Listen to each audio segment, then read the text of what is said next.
So good evening and welcome to the second event of our 9th season for the Speaker Series.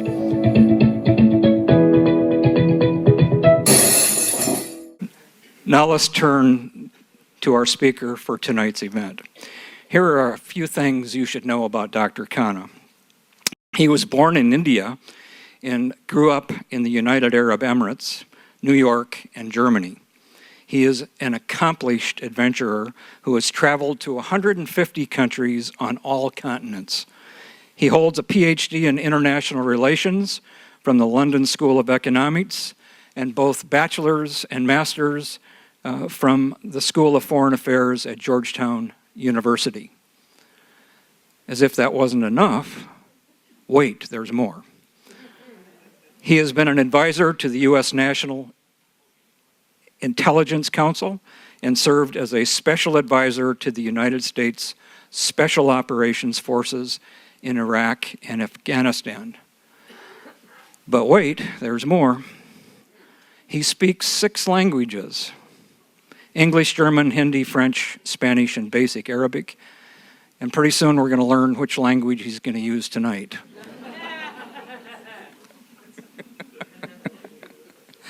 His TED Talks have been viewed more than 3 million times.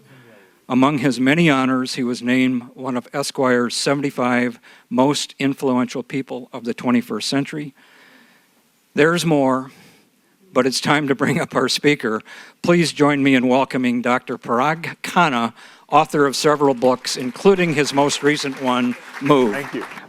Thank you so much, Mark, for that generous introduction. It took a lot of, it took more hours of emails back and forth, mostly my fault, entirely my fault, to get this date in the calendar than it took to drive here from Chicago. So it's a reminder of how convenient it is to reach this blessed geography of Michigan. And I haven't spent enough time in this state, but I'm delighted to be here and to visit with all of you.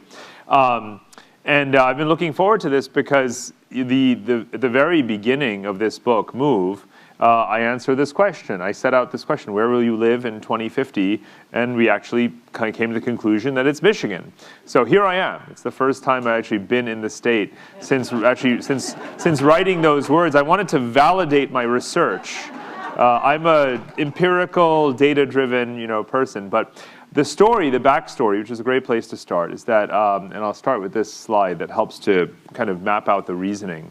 A good friend of mine, Greg, who's also one of my business partners, we were writing an article for Reuters for the Journal more than 10 years ago, or 10-ish years ago. And Hurricane Sandy had just happened in New York, and he was living in Brooklyn.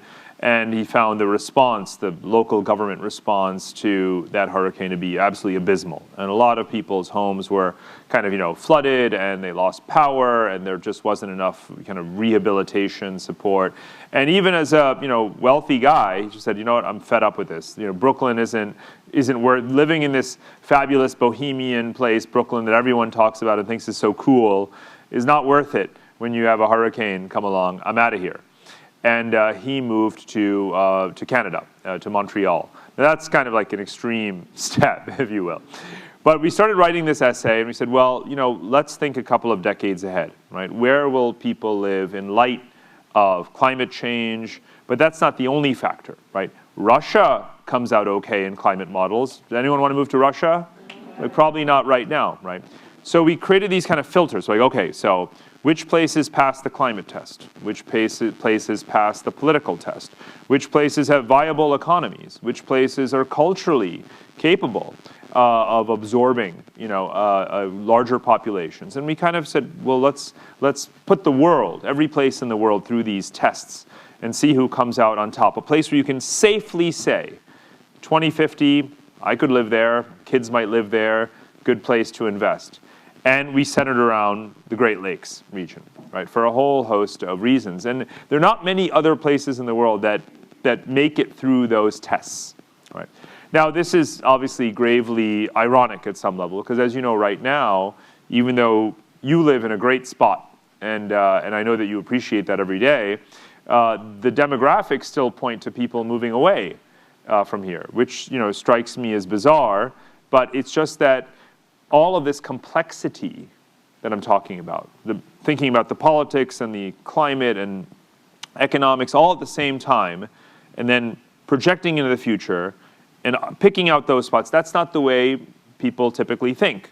We respond to one thing, like you lost your job in the financial crisis, right? A factory closed and the work went away to China, or whatever the case may be, right? And people respond to those short-term things. They don't necessarily have the luxury of long-term sort of strategic mapping and taking in all these scenarios and so forth into account and saying, well, that's where I'm going to be no matter what, so I'm going to stay and tough it out. Right? That's not, and that we can understand that, we can sympathize with that. And that's what I'm getting at here. The title of this slide is, you don't get to pick your crisis, right? We live in a world where simultaneously we've got demographic imbalances afflicting our economies, right? So labor shortages, the gap between young and old, the stress in the social security system, all of those things that happen when you have a low fertility rate, not enough young people, and aging population. You've got the political upheavals. That's international as well as domestic, right? It's people saying, I don't want to live in a fill in the blank, red state or blue state, right? Or I want to wear masks or I don't want to wear masks, right? Or Russia invades Ukraine. Suddenly 5 million people have to vacate the country or more, right? Again, both domestic and international. You don't get to decide necessarily what the politics of your location are going to be. Then you've got economic dislocation. So I mentioned the financial crisis, outsourcing, automation of labor, factories being closed. That pushes people, drives people away. Middle class, ordinary middle class folks across the what we now call the Rust Belt. But also, you could be a millionaire hedge fund trader on Wall Street, but an algorithm has come along and taken your job. You could be a lawyer at a fancy law firm, and there's algorithms now that do all of the case analysis for you, right? So technology, economic cycles, and crises also dictate where we can and cannot afford potentially to live. And then there's climate change, right? And climate change has shaped where we live for hundreds of thousands of years, obviously. But over the last, say, 12,000 years, since the retreat of the last ice age, we've more or less settled into stable latitudes, right? And so we've taken for granted that climate doesn't change, but now climate, of course, does change faster than it has in a long time, and that has again become a factor. Now, it isn't just one of these things. I put little plus signs here. This is like a very simple arithmetic equation, right? You take all of these forces that push people around for one reason or the other, you multiply it by connectivity, which is our infrastructure, right? Particularly transportation, energy, communications that enable people to move, which is more dense than we've ever had, obviously, ever, right? We spend $4 trillion a year globally on infrastructure. Here in the States, we don't punch our weight the way we're supposed to or used to on infrastructure, and that's obviously why it's a big political issue. And you get accelerated mobility, right? All of these factors push people to move. The capability, the capacity to move is growing, and therefore we will move more than ever. So very simple math here. But ironically, I finished the book right before January 2020, right? So COVID broke out, and everyone was we were locked down for the last couple of years. So even my publisher was like, "This is kind of ironic, right? This is you sure you want to stick to that argument?" And I was like, "Hell yeah! I want to double down on this argument because I want anyone in this room to tell me with a straight face that this COVID, as tragic as it was, as significant as it was, the most documented event in human history by far, right?" But tell me that it's a bigger deal in the grand scheme of history than climate change or technology, right? Or globalization or geopolitics or global demographic shifts. Tell me that one pandemic that locked us down, pinned us down, some of us, not all of us, for a couple of years is the most important thing that's ever going to happen ever. That the map of humanity is frozen in time forever because of one COVID lockdown. It's not right. This is a bigger deal, right? A much, much, much, much, much bigger deal. So I'm here to double down on this argument. People are going to move, not just millions, tens of millions, hundreds of millions. In fact, I went back. This is actually pretty simple. Look at the number of people who crossed borders and relocated from the 16th century to 17th century, the 18th century, the 19th century, the 20th century, right? You can start with the slave trade in the 15th and 16th centuries, right? Millions of people were chatteled around the world. You've got colonialism. The British Empire moved Indians to the Caribbean, to Africa. You've got Chinese people who moved south into Southeast Asia. You've got, again, flows of it. That's still numbered in the millions. Then you start to get into the larger migration waves as Europeans particularly came to America, right? In the 18th and 19th century. You start to get into the tens of millions, right? In the 20th century, actually hundreds of millions of people, if you add up World War II, right? The Holocaust, genocide, the partition of India and Pakistan, right? Wars and chaos everywhere, right? And also labor shortages. We began to import tons more Latin Americans and Asians in the middle of the 20th century in that period of labor shortages. Europe did the same with Turks and Arabs from their former colonies. In all, hundreds of millions of people moved in the 20th century. So you see what's been happening, right? The decimal place keeps moving to the right.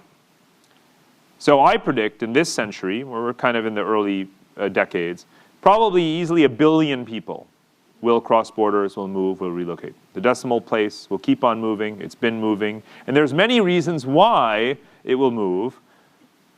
And COVID's not going to stop that, right? We're already well underway. Already now in 2022, the largest number of people that have ever lived outside of their home country is right now, ever in history, right? 300 million people. So there you got 300 million right there, right? Then the number of people who are climate refugees now is equals the number of political refugees and equals the number of political migrants. And these things all add up, right? So many, many reasons why, and we're only in 2022. I got 78 years still to be correct. And I'm well on my way. So you want to place a bet, sure. I'm going to win though. So let's talk a bit about geography. Fundamentally, this is actually a book about geography. Migration is a lens that I use to talk about geography. Again, the livable and the unlivable geographies. But fundamentally, I wanted to tell an integrated, sort of a synthesis story about the dynamism of geography and that struggle to find the kind of optimal places. And so I use the word geography in the plural here, geographies. I think that geography is treated far too simplistically. When I say geography, you think, earth science, right? We've got this map over here, natural geography, right? Not much debate here. Blue is water, the oceans. Brown is sand, the deserts. Green, the forests. White, the snow. We take it for granted. We view it as a static kind of representation of the world. What's so interesting about geography? It's pretty banal. But now we know, again, with climate change, it's very, very dynamic, right? And that affects political geography, right? This is the second layer or type of geography. This is the one we're most familiar with. This is the map you've got in all your offices and the classrooms all over the world. It's this. And we take this for granted. But this, too, also is changing all the time. 1945, the United Nations was founded. There were 51 members. Does anyone know how many members there are today? 200. There's nothing immutable, sacred at all about this map. Just look at Russia and Ukraine, right? Just look at Yugoslavia. You've got wars all the time. States are born, states die, right? So nothing sacred, and you blend in the climate angle, there are places that are becoming unlivable. People just won't be able to even live there. It won't even be a country anymore, right? And that's only 2 layers. The third layer of geography is functional geography. This is the connectivity I was talking about on the first slide. This is the world that we have built, not the map that we inherited from World War II, not the map of nature, the earth as we've inherited it. This is the world that we build. We build these highways, railways, internet cables, oil and gas pipelines, electricity grids. We spend $4 trillion a year, the whole world together. That's more than all the defense budgets in the world, by the way.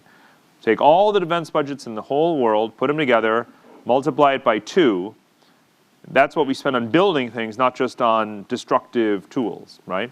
So we build this map all the time, right? Every time there's a interstate expansion, or we get a hydroelectric power line from Canada, that goes on this map. And that's generally positive stuff. And this changes the way governments, societies deal with each other. And it changes where people live, because people want to live near high quality infrastructure. People want to live in cities. The world population has been urbanizing for centuries. It used to be that 30% of the world population lived in cities. But as of just 10 years ago, 60% of the world population lives in cities. I can well imagine that 50, 20, 30 years from now, almost everyone will live in a city of some size or the other. It could be South Haven size, or it could be Chongqing, China size. But pretty much everyone clusters into cities. It's almost human nature to want to be among other people, and that's also here. And you can see it here. This is the fourth layer. This is the fourth layer of geography. This is human geography. This is the geography of us, the distribution of people around the world. And as you can see, we're 8 billion people. Every human is a pixel on this map. This actually has 8 billion pixels here. So we've got a lot of people. Africa's got a lot of people. Europe's got a lot of people. Asia has by far the most people. About half the population of the planet is just Asians in Asia. And so now take a good look. So now let's look at, the purpose of this book was to answer the question, where are people going to live in 2050, right? And you can't necessarily predict where the next war is going to break out, even next month, let alone 20 years from now. Can't predict what the technologies are going to be that are going to shape economies and that are going to drive innovation. Can't be so sure. A lot of things we can't be sure about, but one thing that we're getting better at modeling is climate change, right? We have very, very precise modeling of the ecosystems and resource distribution, what's happening with temperatures and sea levels and soil fertility and all of these things. We've got satellites, thousands of them circling the Earth, mapping all of this, and also then modeling what could happen under different climate scenarios. We can't be exactly certain which scenario is going to happen. It depends on how intense emissions are and all of these other things, but we can make some good guesses, right? So now look closely at this map. Now watch what happens if you layer in, if you animate. I'm going to do an animation right now. You're going to animate in what happens when temperatures rise 2 degrees or 3 degrees Celsius over the next 10, 20 years. This is called the Suitability Index. So the same people who have been doing the climate modeling that informs the IPCC reports, the Intergovernmental Panel on Climate Change, part of the United Nations, they've been looking at what's called the suitability change. A red zone means that it's decreasingly suitable for human life. It's just too hot, right? It doesn't get as, the territories don't get enough time to cool off at night. So the days continuously stay hot and the nights get warmer. So your body has a hard time adapting. It doesn't mean you literally cannot live there, but there are definitely places that you will not be able to live or want to live. And green means places that relative to their previous conditions are becoming more livable. So here, your summers may be getting longer. Russia has become the world's largest wheat producer and exporter. 25 years ago, we didn't think, yes, get my wheat from Russia, right? That's how there's companies that are trying to figure out how to plant soybeans in Russia. Not the first thing we would have thought about, the geography of soybean cultivation, 10, 15 years ago. But notice the mismatch, the paradox between the previous map and this map. Most of the world's people right now today live in places that are turning increasingly red, and the countries whose populations are flat or even declining are green.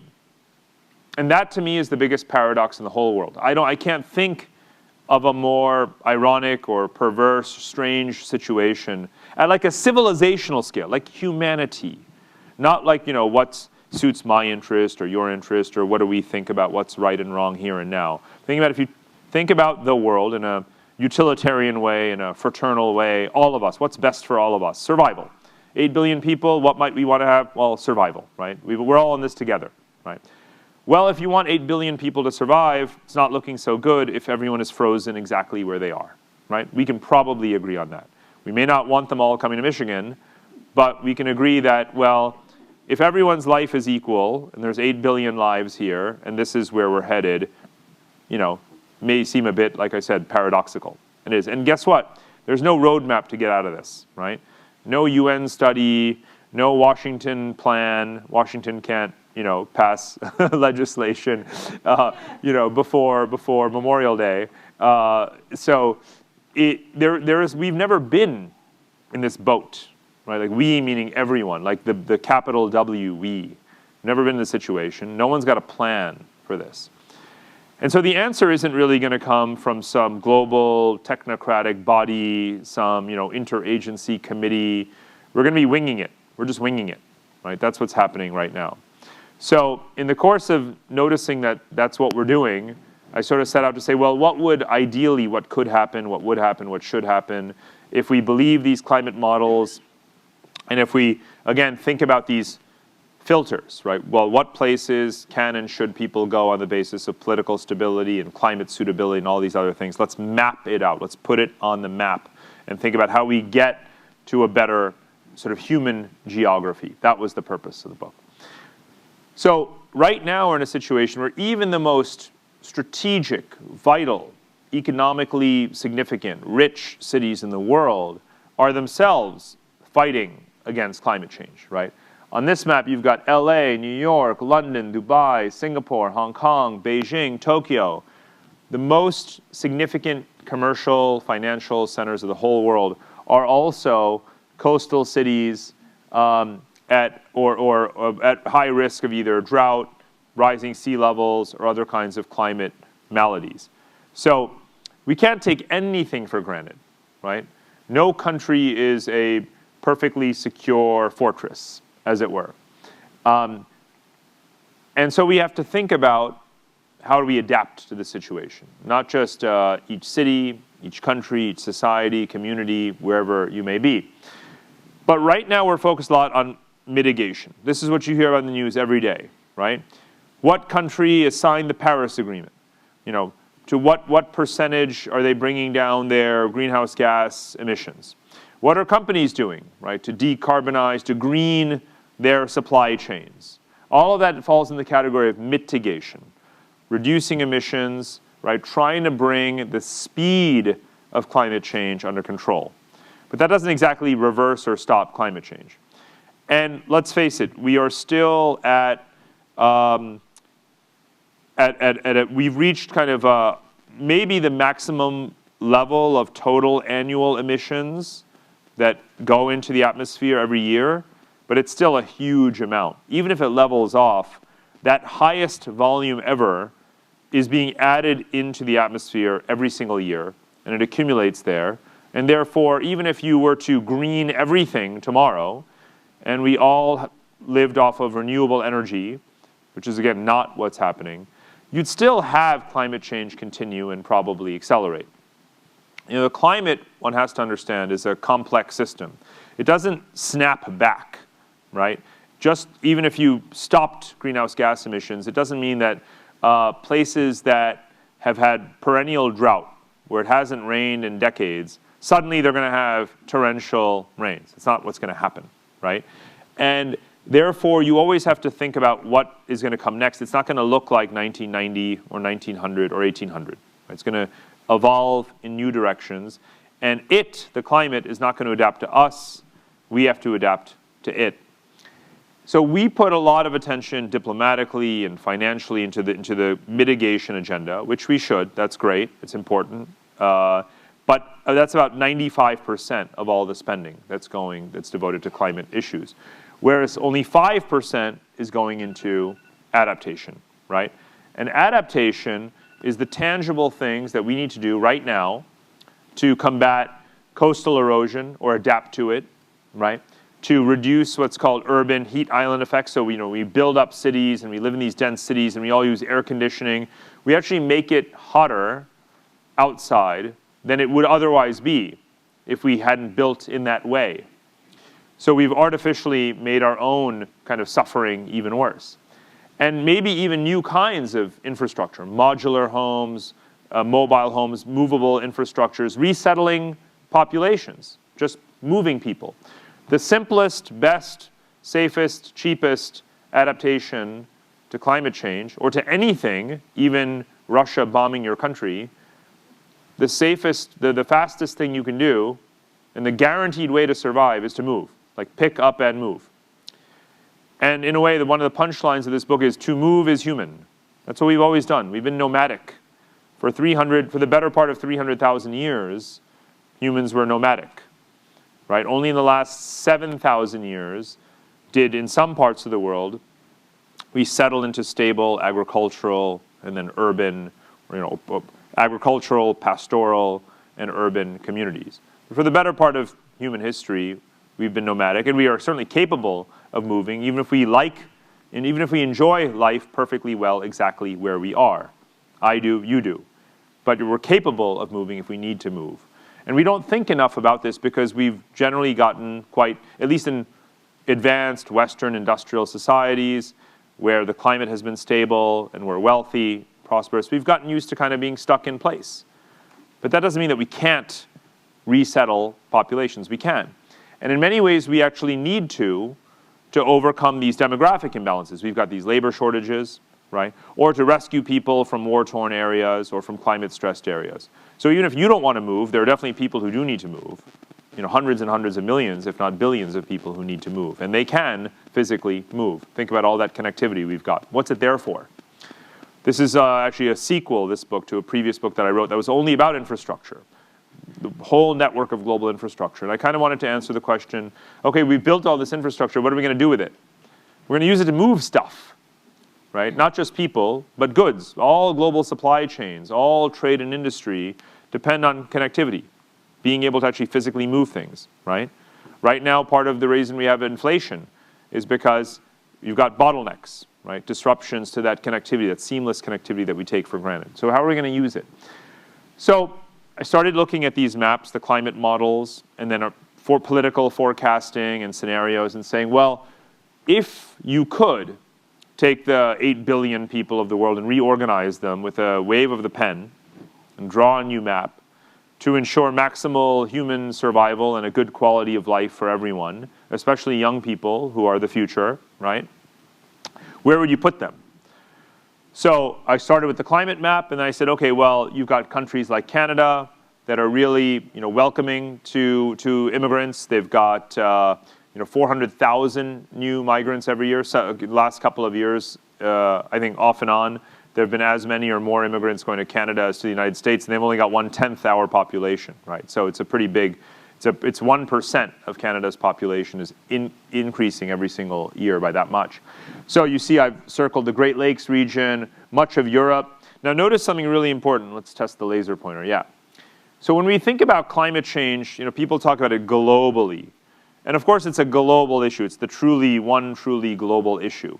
But of course, it doesn't play out equally everywhere, right? And this is why it's important to remember that even though we, America, and Canada, and Europe, and Japan, are the rich, modern countries of the world, we're not in the same geography, right?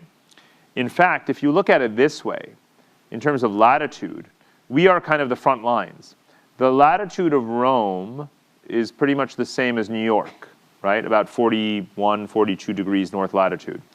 And you can see right around here what the models are telling us about parts of the United States. You can see that only parts of Spain are in that situation. So even though we and our peers and allies are in a similar situation in terms of our wealth and our prosperity on a per capita sort of basis, we in America are really the front lines on climate change because we happen to be further south than them. So don't look to others to kind of be the canary in the coal mine, and the other countries that we cover in our news, our friendly allied countries, to be the signals. Don't wait for them to get hurt before we start paying attention. We're the ones getting hurt first because of our latitude. Our latitude is just different, right? Further south. That has advantages, that has disadvantages. Well, for thousands of years, and certainly hundreds of years, it's had great advantages. We have a lot more agriculture than they do, right? And our populations have become much larger, right? The United States has a much larger population than any other Western society. But it also has disadvantages when you think about climate change. So we're the front lines. We've got to figure out our strategy. But I call these the kind of climate oases, right? These are places that could, not will, not must, not even necessarily should, but could be the places that could absorb more people. Climate change says they can. Politics, not necessarily. Economics, not necessarily. Culture, not necessarily, but maybe. So you start by looking at the green zones. Start by looking at places that already have good infrastructure, looking for stable governments, looking for progressive immigration policy, look for diversifying economic activity. And that's where I put some of these stars. So in the book, I kind of take you through some of these places and say, well, are they capable of absorbing more population? Will they? And so on and so forth. And the answer is I'm not really sure, but some of these climate oases will become the new centers of human civilization. New York wasn't always the center of the universe. London wasn't always the center of the universe.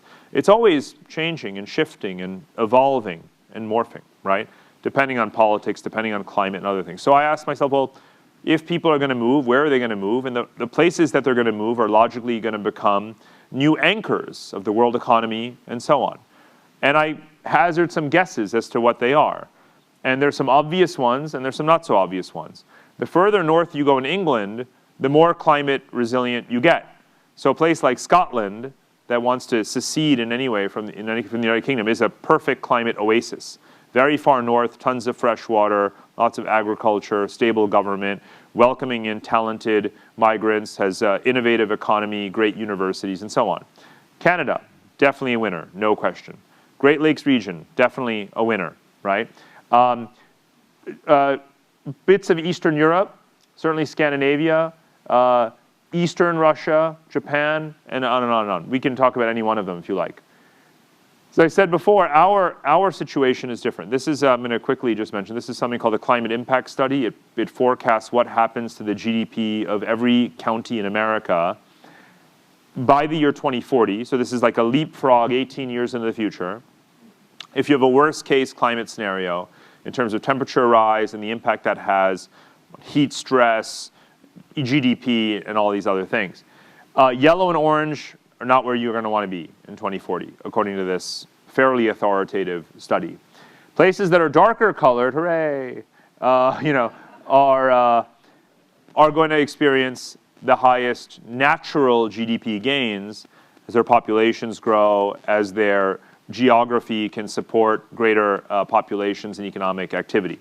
This is not a linear path. Nothing in climate modeling, nothing in life is linear. Everything is complex. That was the purpose of my very first slide. It's always complex. There's a very circuitous pathway to whatever fate, sort of awaits us. But it could be this. This is a scenario. It can be this. They're pretty much predicting it will be this. But we'll see. But certainly the conditions, the geographical conditions, are looking pretty good for this neck of the woods. But what's interesting is that over the last 100 years, the population of America has been moving away from the north and the east towards the west and the south. Meanwhile, it's like, okay, west and south, right? But as I said before, we don't make our day-to-day individual decisions in the year 2007 or 2008 or 2020, 2022 on the basis of this integrated, complex picture of the future that we don't even know whether or not to believe in. One thing will push us somewhere. So whatever it has been over the last, literally this map, this chart goes back to 1920 to 2020. Population of South has grown, West has grown, Midwest down, Northeast down. Now, I imagine that that's going to, in a logical world, if these scenarios play out, you would imagine that that's going to reverse, right? And it would save us a lot of money, right? And it would be good for the economy here if it did reverse, if we took a rational approach. These are just some headlines from major publications, New York Times and other studies saying, climate change is making parts of the U.S. uninhabitable, but people are still moving there. And yet, up to 70% of our net worth is tied up in one home, right? Our primary residence.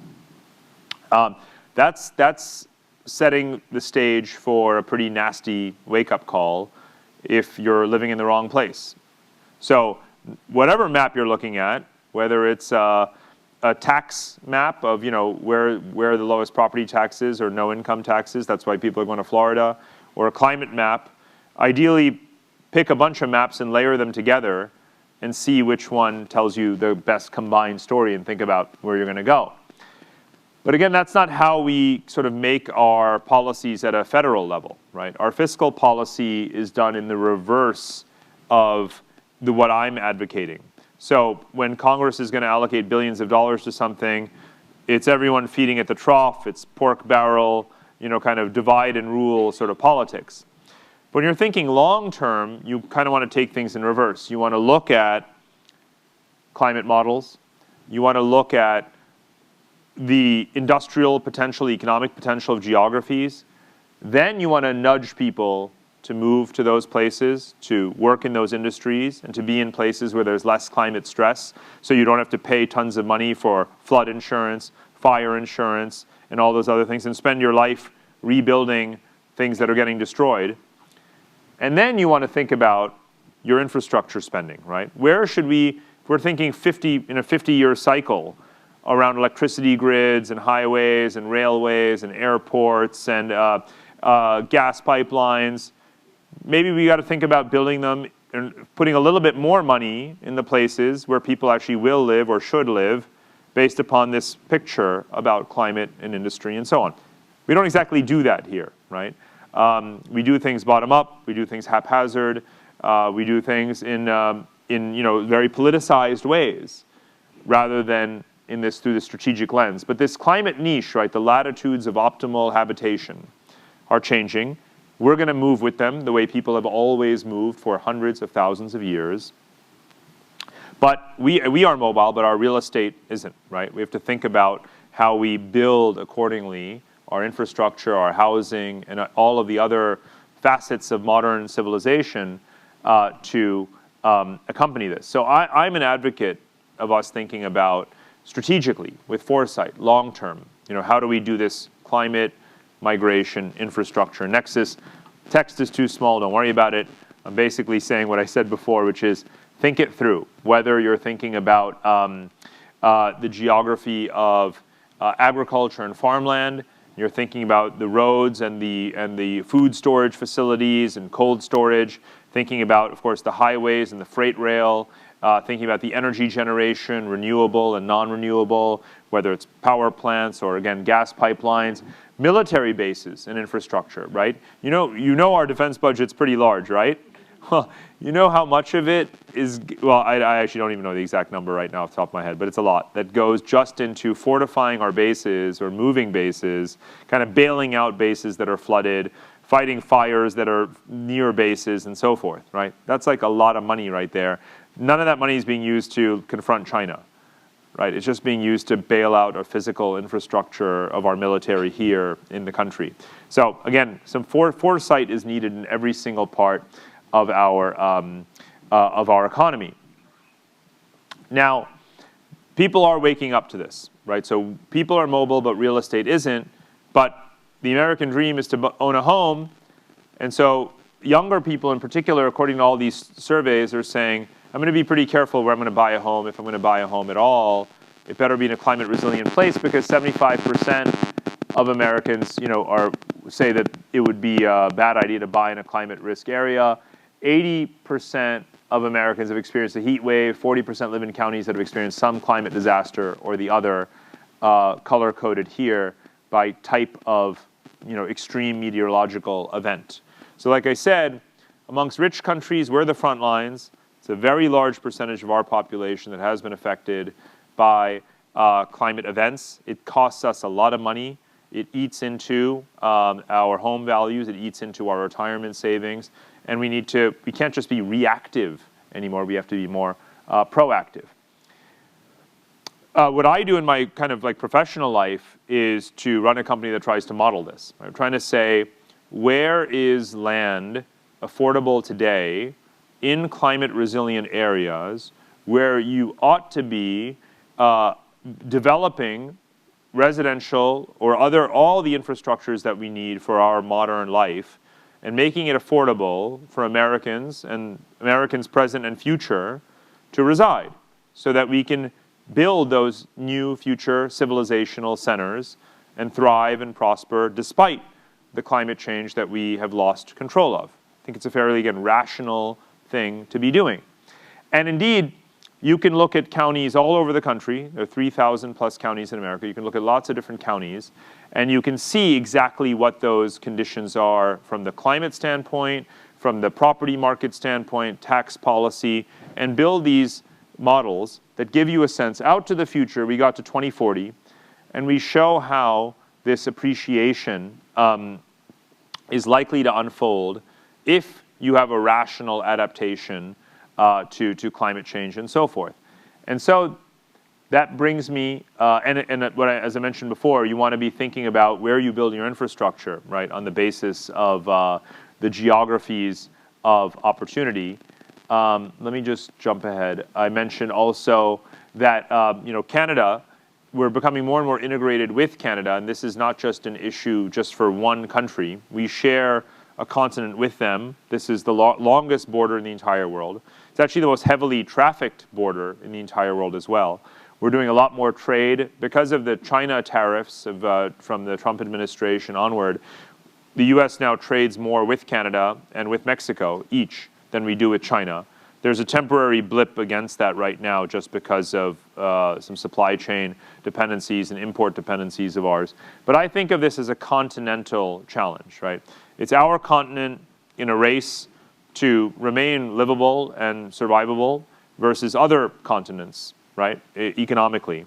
And we are still the best positioned continent, right, by far. We have, what does it take in geopolitics in a big picture sense to be the winner? Well, the winner isn't the one that conquers the others. The winner is the one that's the most sufficient, self-sufficient, that doesn't need the others, right? Victory is not needing. Victory is independence, right? That's what geopolitics is ultimately about. And so that means, therefore, which location in the world has the people, has the food, has the water, has the industry, has the technology, has the knowledge, has the political stability. Well, guess what? When, again, you put every continent in the world through those tests, the winner is not South America. The winner is not Africa, right? The winner is not Asia, and the winner is not even Europe. You can see what happens when Russia turns off the gas, right? Right here. Here you go, right? So let's not screw this up. If we don't screw it up, actually, it's sort of like do no harm, right? If nothing else, if we just do no harm, we should be okay. We can get this right, but we shouldn't think of it as a purely American issue. It's actually a North American continental issue. That's what geopolitics ultimately is about. We have this peaceful continent. Now, final couple of words. What does it mean for here? And well, actually, sorry, going back to this map. So when I first started thinking about this Great Lakes region, it was actually about 7 or 8 years. Well, there was the article that I mentioned that I did with my friend 10 years ago. And then I did a book on infrastructure that I mentioned, the prequel to this book called Connectography, and I started making these maps. This map is actually from that book. And I started saying, if we think at a continental scale about the winning regions, as I said, we settled upon the largest repository of fresh water in the world, which is, of course, the Great Lakes, as the kind of winning region on these models, but also from the standpoint of the functional geography and the political geography, right? So we know that climate change will be good for us here. We know that geopolitically, we're stable in this region. And we know that functionally, we're integrating in terms of trade in a productive, progressive way with our neighbors. Even Trump signed the USMCA trade agreement, right, which is like NAFTA plus. He said he never wanted to sign it. He signed it. We're much better off him having signed it, especially not knowing that COVID was going to happen and that we would depend more and more on our neighbors rather than on these far-flung supply chains that are breaking down. So when in doubt, turn to your neighbors, right? Our neighbors are a lot better than Ukraine's neighbors, right? Or China's neighbors, for that matter, right? So take advantage of what you've got. But one of the things that I wrote in that book is that if you think about Michigan here, which obviously straddles this border, and you take a city like Detroit, I said, what is the future of that city? I said, actually, logically, it's the midway point of this thriving Chicago-Toronto corridor, right? And Toronto is Canada's kind of New York and Chicago sort of put together, right? Most of the economy of Canada, at least the industrial economy, is right here in Ontario.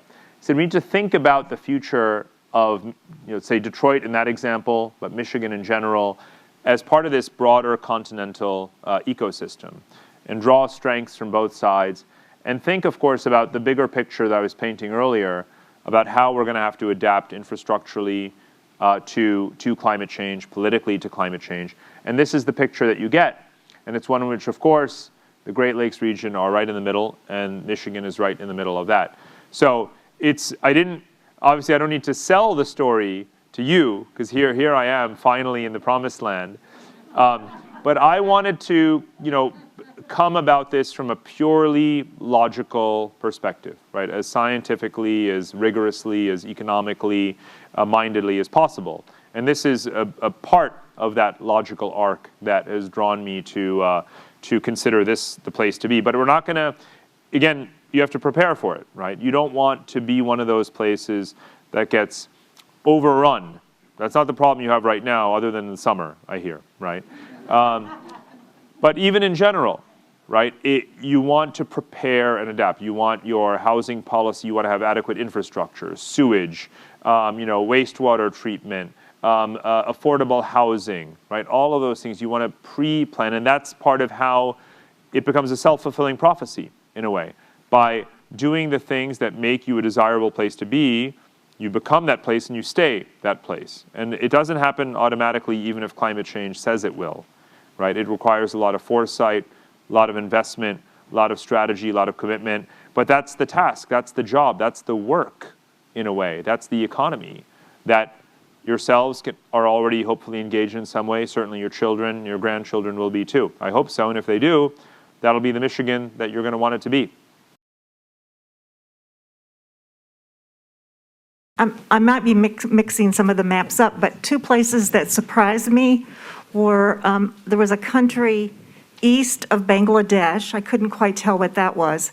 Yeah. And then in the United States, Appalachia didn't look like it was so bad. Mm-hmm. And other than climate, I'm from Kentucky. I can tell you that it's got a lot of trouble. So Right. Just curious. Yeah, it's a great question. So the country east of Bangladesh, good catch, that's Myanmar. And if you look at so politically, not a desirable destination, right? But climatologically, it's a very upland area, very rich in water. The Mekong River cuts through northeastern Myanmar, rich in forests, farmland, and so forth. So right now, it doesn't have a huge population, but it certainly could. And the people who are retreating from the rising Indian Ocean, Andaman Sea, and other waters there, especially Bangladeshis, will probably wind up in that territory of upper peninsular Southeast Asia. So I circled it as one of these oasis zones. Very turbulent politically, but has potential, let's say. In terms of Appalachia, it is interesting because climate analysis of the Appalachian region 10 years ago was actually more, say, positive about it than more recently. And so I'm not sure exactly what to believe, and we'll see how it plays out, right? 10 years ago, people were saying, you're going to have a lot more vineyards in the Appalachian region, and it's going to really develop economically. Populations will move there, and they'll seek, slightly higher elevations and cooler air and all of these things. But there's also fire risk, right, as well. And the infrastructure isn't yet prepared to cope with that. So again, we can change the future, right? It can become an area that's sort of thriving, certainly more than it has in the last decades, but it'll take a fair bit of work. What happens if the temperature goes up 4 degrees instead of 2? Well, it's a great question. A lot of people are asking that right now, and we're pretty much, most people think, locked into a 2-degree change. And people also speak with great confidence about exactly what that means, right? Exactly which places become unlivable and which rivers dry up and which sort of which sort of cycles in that regulate the planet sort of go off kilter and so on. But beyond 2 degrees, honestly, people don't really know what happens. The impact of something beyond 2 degrees could be could be bad enough, right? It could, again, kick off these chain reactions that are already uncontrollable, and it won't really matter if we get to 3 degrees or 4 degrees. So I don't like the way, on the one hand, I think it's important to build these models and run these scenarios, if nothing else than to scare ourselves into doing the right thing.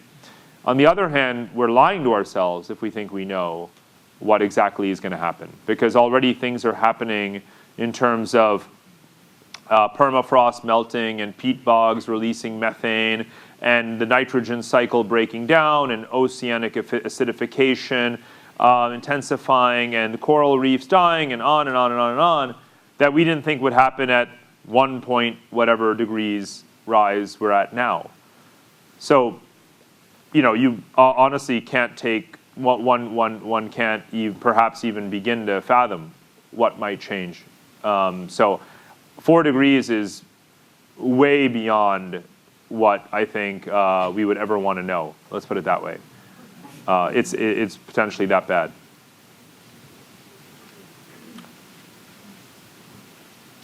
Here is the mic. Thank you. My understanding is that the carrying capacity of the planet is a lot closer to 2 billion people than the 8 that we're pushing. And if we've got all that migration happening toward these climate oases, and we are at the overpopulation that we're already at, can you speak a little bit about Great question. Yeah. the limited resources and the competition for them? So we're at 8 billion, heading towards 9 billion, probably peaking at below 10 billion. So most of the people that will ever live in the world are actually alive today. The curve is already flattening because fertility is really down. Young people aren't really having children, certainly not the way present generations have. And so in terms of optimal carrying capacity, that has multiple meanings. So one is just food production, right, and resource consumption. There actually is enough food for 10 billion people. It's the distribution of the food, right? During COVID, we've had 2 years of food waste, even greater than has existed before, because all the border closures and so forth, right? So I saw some news reports of literally millions of tons of potatoes, right, rotting in Montana and Idaho and elsewhere. Same thing happened all over the world. So there's enough food technically that's being produced to feed people, to give them a appropriate caloric intake, but it's the geography of that's messed up. Now, 8 billion people actually is not that many people compared to what we thought the world population was going to be 20, 25 years ago. We thought that it could reach 14, 15 billion people. That would have been like a lot. But 8, 9 billion people is not actually, because it's not much more than we have right now, we can pretty well imagine where it is. One of the things I point out in the book is if you take the land area of all the continents, it's 150 million square kilometers exactly. And 8 billion people can all fit standing side by side, in, the greater vicinity, in this county, right? Literally, you could fit 8 billion people standing like this in this Van Buren County, you told me, right? Yeah. So the problem is distribution, not the number, right? And in terms of our technological capacity to grow food all over the place, to get it to places if we knew exactly where to get it and how, and without friction and inefficiency and bottlenecks, and to have fresh water and to desalinate water and do rainwater collection and harvesting, we can do that physically. But in terms of the per capita emissions output of a wealthy world, that's bad. So, but that doesn't mean that you have to reduce the number of people in order to reduce emissions, right? We have technological solutions to that as well, right? So I don't, and it's obviously, since we can't just lop 6 billion people off the world population, it's almost unrealistic. But my very good friend, Chris Tucker, who's the chairman of the American Geographical Society, where I'm also a trustee, he wrote a book called Planet of 3 Billion. And what he argues in that book is that if you look at the pre-climate change sort of world, the time period, the mid-20th century, end of World War II roughly, the world population was just 3 billion people. And if we were to go back to 3 billion people, well, then we would definitely be able to manage. It's obviously fewer lives to save, right? Less kind of concern, if you will, and certainly a lighter emissions intensity than 8 or 9 billion people. Makes total sense. His argument from getting from A to B, from 9 billion, to 3 billion, is actually doing the right things. It's largely female empowerment, right? And kind of engineering a glide path towards a stable population and not making it stigma, to have only one child or no children or whatever the case may be. And then we'll kind of just naturally get there. But we're not going to get there anytime soon because we're still growing, not declining. And therefore, you still have to reckon with the fact that all of these climate effects are baked in for 9 billion people over the next 10, 15 years. And it's going to be 9 billion people and not 2 billion people. So yes, we've exceeded our carrying capacity in many ways, but presuming that the population stays what it is, which it will, we've got to think about practical technological solutions. Do you foresee any conceivable mega catastrophic situations such as perhaps the melting of the polar ice caps and tectonic plate shifting as a consequence, things of that nature that are well beyond common conception today? Right. It could be that, it could be, solar flares, it could be a whole bunch of things that, people have speculated about for sure. And they don't come into our day-to-day consideration because they're, like sort of lower probability. But things like, a sudden accelerated melting of the polar ice caps might be the most plausible of the catastrophic scenarios that are out there. And therefore, there is a lot of thinking about that.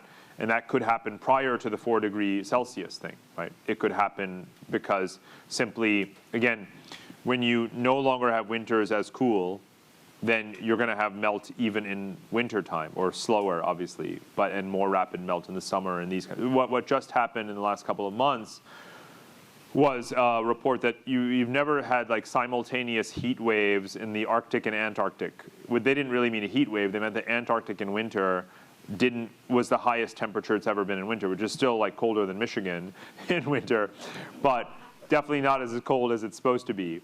Whereas in the Arctic, you actually have like on a relative basis compared to what they're used to, like heat waves. Like in Norway, you're having like heat waves and stuff. You've had record Arctic ice melt and this kind of thing. So forest fires in Greenland. I didn't know Greenland had forests. So they were having forest fires. So obviously they have forests.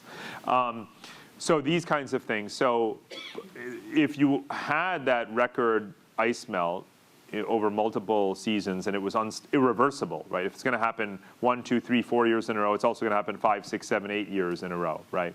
You also probably going to have to reckon with all of those other things too, which is why you also can't be so totally sure about what the civilizational centers of the future are going to be, because today's forested areas don't exactly have fire departments everywhere. Right? The forest fires in Siberia, in Russia, last summer were larger than all the other fires on the entire planet combined, right?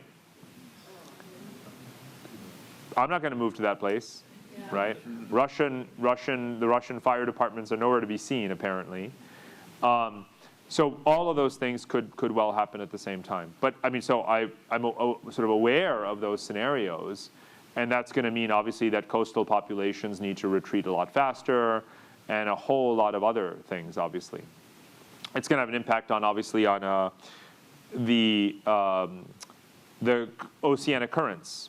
And the oceanic currents are going to have an impact, obviously, on the maritime economy, right? And so on and so on and so on. And obviously on our meteorological patterns, our weather, everything gets affected if something like that happens, not just one thing.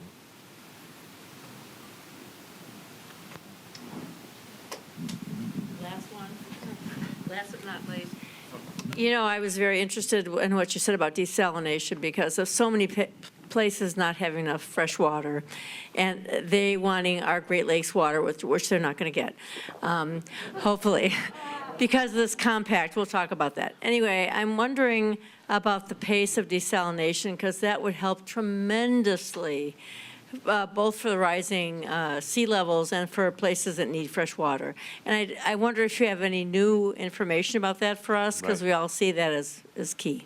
Great question. So by the way, on the Great Lakes Compact, when I talked about sort of, the American desire to revisit the terms with Canada in Canada, ooh, bad move. Bad move.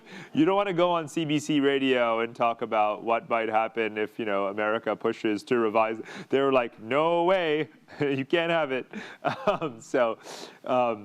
In terms of desal, this is a critical adaptation measure, right? It's on that right side of the equation, things that we absolutely urgently need to do, and these things, infrastructure takes time. Never happens ahead of schedule, does it, right? Only in China, and then it's like the wrong stuff. Here it's behind schedule, even if it's the right stuff. So desal is happening fastest in California, and God knows they need it. But it's incredibly energy intensive, right, obviously. So, right now it's mostly gas powered. But you can do large-scale nuclear-powered desalination. There's even concentrated solar power setups for desal. But the surefire bet, I don't like to talk in these sort of silver bullets, but but experts might say nuclear-powered desalination is like the one-trick pony to kind of make sure that wherever we are, no matter where we need to be, where we're driven to be, if water is the essential element for survival for all human beings, which of course it is, then you want to make sure that everyone, anywhere, anytime, has water to drink and to grow food. And again, we can grow food even in a parched area just through hydro and aquaponic technologies, which you can literally do underground because they use LED light. You just need the power and the desal. So nuclear desal, in 2 words, is our fail-safe option. And there's a bit of work on that, billions of dollars going into it, but not enough, probably. It should be like tens of billions, probably, here and everywhere. Well, so now, again, it's like, we're behind. Way behind on that. Based upon your map of the southern hemisphere and the equator being the last border, I don't think Berkshire Hathaway is going to make much of an investment in the southern hemisphere. Is there no oasis in the southern hemisphere? It's a great question. There are actually, when you look at those same maps, there's river basins and forested areas in equatorial Africa, countries like Gabon, parts of Congo, parts of Botswana. There's areas that are actually, again, becoming more livable over time, but that's just climate models talking. It's not the demographics or the geopolitics or any of those other things, right? So most Africans are going to stay in Africa. Most South Americans are going to stay in South America, right? By dint of geography and geology, it's very difficult for them to just sort of, pick up and move. As you can tell from what's happening on our southern border and in the Mediterranean Sea, they're not exactly welcome, right? And based upon their socioeconomic standards of living and other things, they're kind of stuck. So I think Africa has to build a better Africa, right? Rather than, sure, tens of thousands will try and succeed to make it to Europe, right? Sometimes they cross the Red Sea to Saudi Arabia and make their way elsewhere. They make their way across the Atlantic too, and they wind up, Eritreans, I talk about Eritreans in the book. As a percentage of their own population, no country has a larger diaspora than Eritrea. No Eritrean wants to live in Eritrea. It's a small country, but still, every young person, job number 1 is get out. And they wind up literally like, in Cabo, like, trying to make their way across the Mexican border. So, but 99%, right, of South Americans are going to be born, live, and die in South America. Same for Africa. So for them, it's about not just finding those oases, but building those oases or preserving the existing geographies they live in and expanding their agriculture, right? A lot of African agriculture is exported, but actually they need to grow more food for themselves so that they don't have to worry about having it processed elsewhere and then re-importing it and things like that. Build their whole industry around environmental sustainability and make that their economy. Because they're not going to be building Mercedes, right? I mean, the way global economic shifts and supply chains have happened is that industry has followed the low wage but increasingly productive areas. That's why jobs were lost here and wound up in Thailand and China and elsewhere. Wages were cheap, but they built technological industrial clusters. And now that's happening in Southeast Asia, even Indonesia, Thailand, Vietnam, the Philippines, and even India and Bangladesh and Pakistan. And so a lot of people used to think, and just as recently as the last 5 years, that, oh, well, I guess Africa comes next because labor will be cheap and we can industrialize it. But that's not what's actually going to happen because we've got robots now. We've got robots here, robots in Europe, robots in Japan, robots in Korea. Robots will take the jobs before Africans will get the jobs. So both for South America and for Africa, they need to maximize their existing resources sustainably and adapt to climate risk. Obviously stop destroying the Amazon rainforest and do lots and lots of other things right to make their continents the best place for them to stay, because they're mostly going to stay.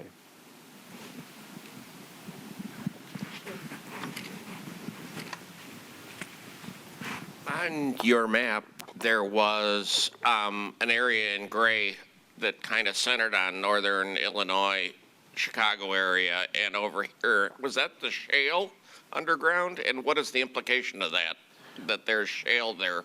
I think the gray shading on the North America map is shale deposits, right? And so, but what happens to them varies by state, by regulation, by federal law, by investment sort of demand in those places. So Western Pennsylvania and Texas have moved ahead in that and faster than other parts of the country. So I'm not sure what will be, whether or not we'll utilize those resources or not. The Biden administration has just loosened restrictions on investment in gas-producing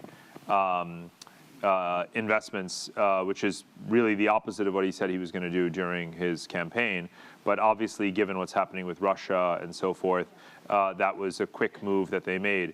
And it hasn't been as much, it's been noticed, but not necessarily criticized. Again, my politics, your politics doesn't really matter. We're just seeing what's happening. But overall, in terms of gas as like a transition fuel, a bridge fuel, and as something that we need, if the view is solar can't do it all, and you need to service your base load of power demand with a steady supply of energy, and gas is the way to do it. Ideally, there's a way to, with lower carbon intensity, extract and harness that gas. So that's probably what will eventually happen here, as it's happening in other parts of the country.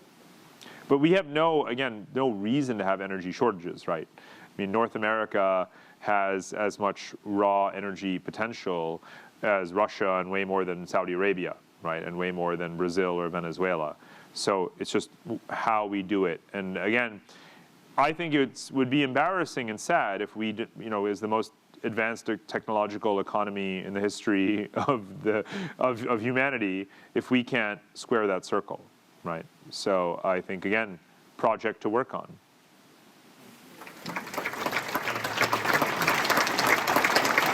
Thank you.